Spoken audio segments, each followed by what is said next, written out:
안녕하세요. 자, 이번 시간부터는 우리 측정과 측정 표준에 대해서 알아보도록 하겠습니다.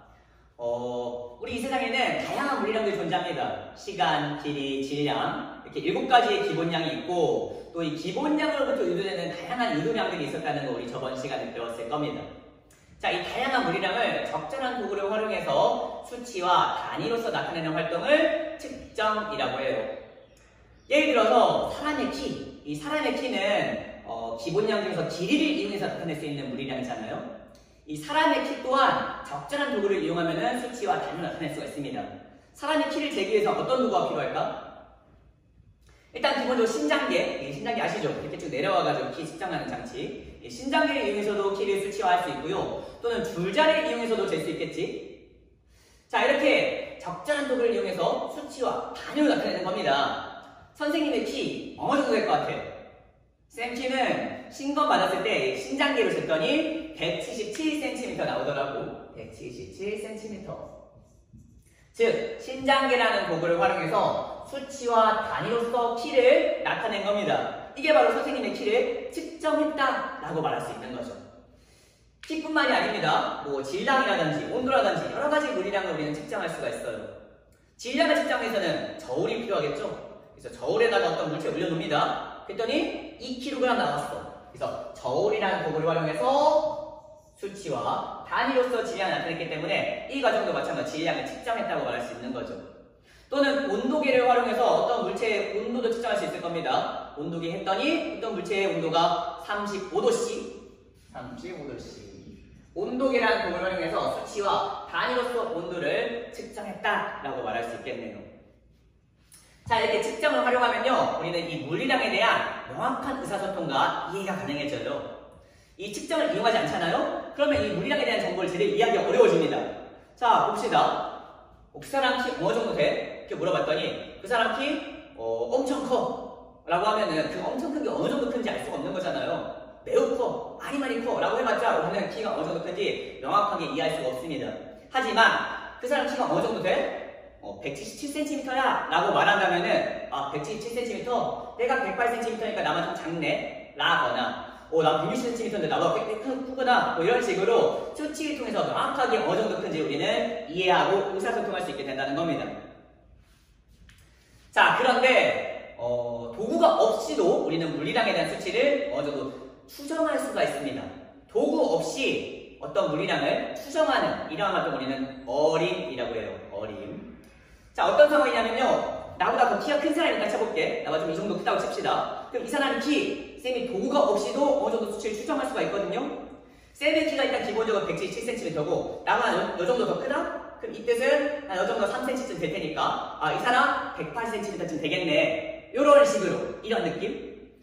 이런 식으로 도구가 없이 어느 정도의 수치가 되는지를 짐작하는, 이런 추정하는 이런 과정을 우리는 어림이라고 한다. 사실 어림이라고 하면은 뭔가 좀 비과학적인 느낌이 들거든요. 어림? 도구도 사용하지 않는 거니까 얘는 비과학적인 거 아니야? 그래서 많은 학생들이 측정은 과학적인데 어림은 비과학적이라고들 많이 생각해요. 근데 그렇지 않습니다. 어림도 굉장히 과학적인 활동이에요. 어림을 하기 위해서는 기본적으로 측정 경험이 있어야 되고요. 또 논리적인 근거하에서 과학적인 추론 과정이 필요한 거거든요.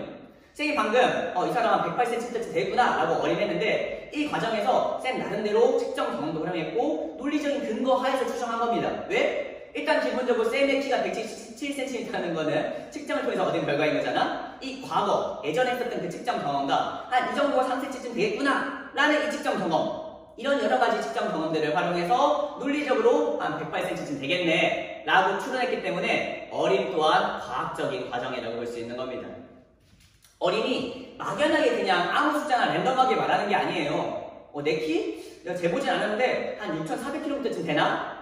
라고 말하면 그건 어림이 아니에요. 어떻게 사람 키가 6,400km입니까? 또는 얘 키? 한 90나노미터쯤 되나? 이런 건 전혀 어림이라고 할 수 없죠. 그냥 아무 숫자 하나 그냥 나무된 거잖아. 자, 이런 식으로 그냥 아무 숫자나 말하는 건 어림이 아니고요. 어림을 하기 위해서는 기존의 측정 경험을 토대로 과학적인 근거에서 논리적으로 추론해야 한다는 겁니다. 자, 이런 것도 어림이라고 볼 수 있어요. 예를 들어서 또 BMI 지수라고 해가지고 비만 정도를 나타내는 그 측정 방법이 있죠. 이 BMI 지수에 의하면요, 사람 남자 키가 177cm면은 약 70kg쯤 된다고 하더라고. 사람 남자 키가 177cm면은 보통 체중이 70kg 정도 나온다고 합니다. 쌤 몸무게는 어떻게 될 것 같아? 일단 나는 177cm니까 BMI 지수에 의하면은 약 70kg에 가깝겠죠? 근데 언뜻 봐도 쌤 좀 말랐잖아. 그게 더 평균보다 좀 더 말라 보이죠? 즉 쌤의 몸무게는 한 65kg쯤 되지 않을까? 라고 짐작했다면요, 지금 도구 사용하지 않았는데도 불구하고 여러가지 BMI 지수라든지 뭐 평균이라든지 이런 여러가지 또 쌤에 대한 정보 등 다양한 정보들을 논리적으로 추론해서 나타낸 값이기 때문에 이 65kg은 어림이라고 할 수 있고, 이 어림은 과학적인 추론 과정이라고 볼 수 있는 겁니다. 물론 어림은 그 사람이라든지 어림하는 방식에 따라서 차이가 크기 때문에 신뢰도가 다소 떨어지긴 합니다. 그래도 측정 경험이 많을수록 어림도 더 정확해질 수 있는 거거든요. 측정을 한 번도 안 해본 사람이야. 측정을 한 번도 안 해보면은 어림도 할 수가 없어. 예를 들어서 여러분들 야드라든지 뭐 인치 이런 단위는 좀 생소하죠. 우리가 자주 사용하지 않는 단위인데요. 쌤도 야드는 잘 모릅니다. 야드로 측정해본 적이 거의 없어. 즉 야드로 쌤의 키를 재면요, 쌤도 어림 잡을 수도 없습니다. 내가 몇 야드일까? 뭐 전혀 근거가 없으니까. 이처럼 측정 경험이 적으면 적을수록 어림도 더 부정확해진다. 어림하기가 어려워진다. 반면 측정 경험이 많을수록 어떻게 되겠어? 측정을 굉장히 많이 한 전문가들은요, 도구 같은 거 안 써도 그냥 눈대중으로만 써도 어림만으로 굉장히 정확한 값을 얻어낼 수도 있는 거거든요. 전문가들은 그렇죠. 도구 없이도 굉장히 정확하게 맞춰내잖아요. 이처럼 측정 경험이 많을수록 어림도 더 정확해질 수가 있다. 심지어 측정을 하는 과정 속에서 어림이 필요한 경우도 있습니다. 자, 측정할 때는 도구가 필요하죠. 근데 측정 도구들은요, 언제나 한계가 있기 마련이거든요. 자, 봅시다. 자, 1cm 단위 되어 있는 자가 있다 봅시다. 자가 측정 도구잖아. 자, 이렇게 1cm, 2cm, 3cm, 4cm 이런 식으로 1cm 단위로 나와 있는 자가 있다. 이 자를 이용해서 어떤 막대기의 길이를 한번 측정해 보도록 하겠습니다. 어떤 막대기로 할까? 이 정도 막대기, 이만한 막대기로 합시다. 자, 이렇게 생긴 막대기가 있는데요. 이 막대기의 길이를 자를 이용해서 측정을 해볼 건데요. 이 막대기의 길이 어느 정도 될까? 이 길이는 확실하게 3cm보다는 길고 4cm보다는 작다고 볼 수 있는 거죠. 그럼 이 막대기의 길이 몇이라고 해야겠어? 4 또는 3.5cm라고 할 수 있겠네. 자, 이때 이 3이라는 수치는 정확하거든요. 그리고 활용해서 측정한 확실한 값입니다. 하지만 이 5라는 숫자는 정확한 숫자가 아니죠. 어림으로 지금 잡아낸 숫자인 거 아닙니까? 한 중간쯤 되니까 그러겠지. 물론 어림하는 과정에서 과학적인 추론 과정이 필요했어요. 왜냐? 중간쯤이니까 5라고 했지 그냥 대충 내가 좋아하는 숫자 5 말한 게 아닌 거 아닙니까? 그렇기 때문에 이 측정하는 과정 속에서도 어림이 필요하기도 하다라고 할 수 있겠다.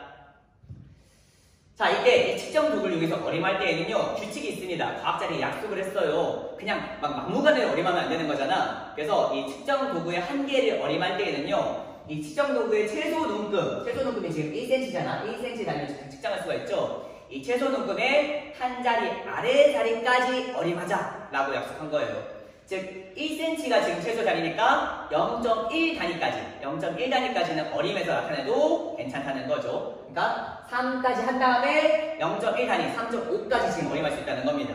그러니까 내 맘대로 나는 한 3.47364 5cm야 라고 내 맘대로 여기 그냥 막 쓰면 안 돼. 3.4까지는 그래도 어느 정도 봐줄 수 있는데, 어림으로 봐줄 수 있는데, 이 측정 단위보다 두 자리 아래까지 있는 이런 녀석들을 그냥 어림하잖아? 사실 얘네들은 지금 근거가 없는 거죠. 아니 713, 645는 어떻게 지금 무슨 근거로 말한 거야? 그냥 내가 좋아하는 숫자 아무거나 말한 거잖아요. 이렇게 랜덤하게 말하는 것은 어림이 아니다. 어림은 과학적인 과정이기 때문입니다. 자, 우리 한번 유임을 보면서 지금까지 했던 내용 설명해 보도록 하겠습니다. 유임은 1번. 측정이란 적정한 도구를 통해서 물체의 질량, 길이, 부피 등 수로 나타낼 수 있는 정보를 수집하는 행위다. 쉽게 말해서 적정한 도구를 활용해서 물량에 대한 수치와 단위를 나타내는 것을 측정이라고 볼 수 있겠습니다. 측정 결과는 언제나 수치와 측정 단위로 나타내고요. 예시, 지금 저번에 아까 여기 칠판에 했었던 그 예시들이죠. 측정은 현상을 명확하게 설명하고 정확한 의사소통을 가능하게 한다. 2번, 어림이란 측정 도구가 없이 어떠한 양을 추정하는 행위입니다. 어림은 과학적인 사고 과정이죠. 자료, 측정 경험 등 이런 것들을 바탕으로 수행하는 활동이기 때문에 근거 없이 막연하게 수행하는 그런 비과학적인 행위가 아닙니다. 방법이나 사람에 따라서 차이가 크기 때문에 신뢰도는 낮지만 측정 경험이 많을수록 더 정확하게 수행할 수가 있다. 도구에 따라서 또 측정 과정에서 어린이 필요한 경우도 있죠. 방금 얘기했듯이 3까지는 확실하지만은 이 3.5 얘는 사실 어림한 겁니다. 근데 어림할 때에는 언제나 이 측정 도구의 최소 단위의 한 자릿수 아래까지만 어림하는 겁니다. 두 자릿수 아래까지 어림하면 사실 얘는 근거 없는 숫자라는 거죠. 괜히 이거 쓰잖아? 그럼 불필요한 정보만, 정확하지 않은 정보만 괜히 제공함으로써 이거 듣는 사람에게 더 불확실한 정보를 주게 되는 거죠. 자, 예시 한번 보도록 하겠습니다. 1ml 눈금으로 되어 있는 메스 실린더 측정하면은 최소 눈금이 1ml 단위니까 소점 첫째 자리까지는 어림해서 읽어야 된다는 거죠. 즉 12ml라고 하면은 안 된다. 소점 첫째 자리까지는 그래도 어림해서 읽어줘야 돼. 12.5ml 또는 12.6ml 이렇게 읽으면 된다는 거야. 반대로 12.60, 12.63 이런 식으로 읽으면 소점 둘째 자리까지 어림하면은 안 된다는 거죠. 예시 2. 10 마이크로리터까지 눈금이 있는 마이크로피펫을 측정한다? 그러면 눈금 단위가 지금 10, 20, 30 이런 식으로 10단위로 쪼개지는 거잖아. 즉, 얘의 최소 눈금의 10의 자리이기 때문에 한 자리 아래 1의 자리까지 어림해야 한다는 겁니다. 그러니까 31 마이크로리터다. 그러니까 3은 확실하게 측정하겠지만은 1은 어림한 거겠죠. 31 마이크로리터. 요거는 이상이 없습니다. 31.4 마이크로리터? 지금 그러면은 10의 자리까지는 측정한 거고 1은 어림한 거고 4까지 지금 2번 어림한 거잖아. 그렇게 어림하면 안 된다는 겁니다. 최소 눈금 자리보다 한 자리 아래까지만 어림해야 된다.